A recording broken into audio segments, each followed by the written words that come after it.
In this documentary, we intend to give a voice to those who are often neglected and ignored. Both the stigma and stereotypes with which these people are surrounded may very well be the result of assumptions based on physicality. This is a notion that we aim to challenge by setting aside our bias to learn about one's holistic self, not just who they appear to be. Meet Badger, a middle-aged homeless man of 23 years who lived a fairly normal life, up until a series of events seemingly changed just that. I did have a career, and I fought long and hard for it. Lost a job as a zookeeper and lost a hell of a lot of income. So at the time, I was the only openly gay man, though I prefer the word queer, fighting for gay rights. The city of Minneapolis had changed their charter in 1972 to have gay, lesbian, transgender peoples to, non-discriminatory. You can't just fire them because they're queer. The city of St. Paul didn't do that until 1992.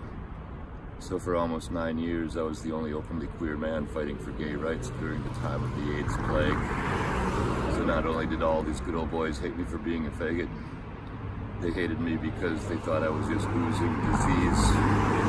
And it was a frightening time. I watched friends die in horrible ways. There are many homeless people in the world with unfortunate circumstances. But there's many with amazing gifts and talents, such as creating music, art, and even poetry. It's all copper electrical wire. And I have various dowels in there that I wrap the wire around. It comes out looking like a spring, and I cut them all up one at a time and spread them all open, so it takes me a lot of time. Make a lot of various chain milkies or bracelets. Did you teach yourself, like what gave you Yeah, it's pretty primitive, but the magic keychains, the keys will never be lost again. You might not have a clue, but the keys will know. That one's I like this one. Are these like stones? You know the stones? Yeah, those are just quartz crystals from Arkansas. Oh, okay. I haven't been there myself to harvest for a long time. I used to make lots and lots of pipes. They were my mainstay for years, but it's hard to find little bowls anymore.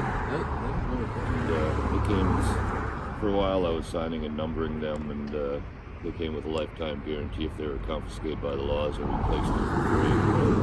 When my dog died back in '98, I was up to 739 number pipes, and I'd replaced 7 of them because I traveled in big cities. Show back up in Gainesville, Florida, and somebody's, "Oh, you're back, the cops stole my pipe," or whatever.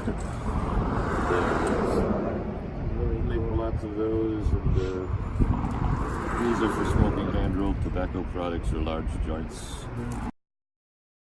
On a day-to-day basis, Badger faces countless obstacles on the streets of Belmont Boulevard and Compton Avenue, one of which is the struggle to stay warm in a climate that is constantly changing, while another is the question as to how he will get to and from, a concept that we so often take for granted. Like you said, for a while, trying to create gardens out of this big yard. And the thing is, I've known this woman for years and years, probably 23 years at least. And I've taken care of her house sometimes over the winter for a month and a half or whatever, when she goes back to France to visit relatives and such.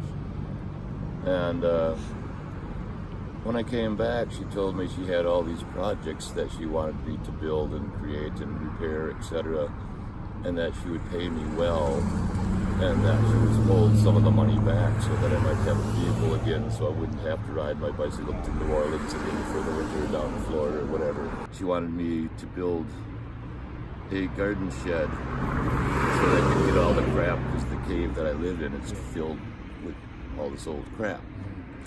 So the idea was I was going to build a garden shed to put all this old crap in, paints, dusty lumber, whatever. And then I could renovate the cave so it's more than this uninsulated, bug-infested, dust-filled cave. And that never happened. I have no vehicle. I have no well-paid job. I'm stuck in fucking Nashville for the winter, which I ran away to Florida on Greyhound because I wasn't feeling physically capable of riding my bicycle to Florida again because I've been rather ill, and so I think, you know, I just took Greyhound out of desperation. And when I got to Pensacola, you know, 8 till 10 hours later than I should have, got there in the dark. It was in the lower 30s and raining. You know, I slept out under these pine trees by the freeway, and then took the next day took another Greyhound further down to the beach, only to find out that the beaches close at sundown, and there was absolutely no place to sleep. And so I ended up for 2 nights crashing under this palmetto bush next to somebody's privacy fence on an open vacant lot next to the Publix grocery store, hiding like a rabbit amongst these rotting clothes and other garbage that some of the, you know, home bum had left there over the years. And then came back because everything I own is sitting in this cave. So the only option I have is to give up everything I own and hop on the bicycle and ride away, which doesn't allow me to make a living. No matter what you own, where you come from, or the mistakes you have made, they do not define who you are, because at the end of the day, we are all human beings who should be accepted for just that and nothing more. And in doing this film, we feel we have demonstrated that ideal. Speaking with Badger taught us that no issues we face are too difficult to overcome, because when put in perspective, they do not even begin to compare to those that have had a lifetime worth of suffering.